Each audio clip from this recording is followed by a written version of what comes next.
Malawakang operasyon kontra kolorum na tricycle isinagawa sa Calasiao, Pangasinan. Sundan sa report.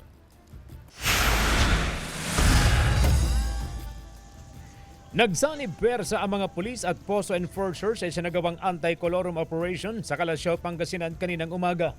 Pinagsisita at inisyuhan ng citation ticket ang mga driver ng mga tricycle na walang prangkisa.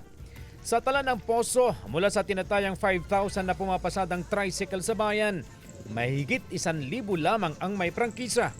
Hindi nakalusot si Rene sa operasyon. Bukod sa walang prangkisa ang ipinapasadang tricycle, wala rin siyang lisensya. Wala pa kasing pera, boss. Nag-iipon pa lang po. Ang anti-colorum, especially sa ating mga tricycle driver at sa mga ibang transport vehicles.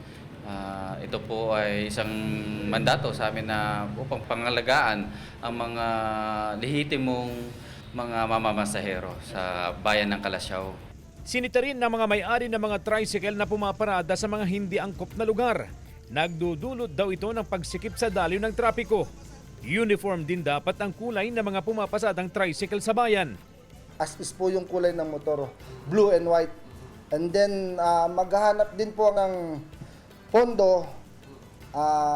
Baka ang munisipyo na rin po ang magpro-provide ng pintura para hindi na po dumagdag sa gastusin ng mga ating mga toda.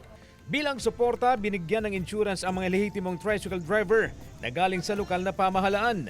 Mabibigyan din ng vest at posibleng makatanggap ng scholarship ang mga kwalipikadong anak ng mga lehitimong tricycle driver. Kasama si Ron Taniedo, CJ Torida, One North, Central Luzon.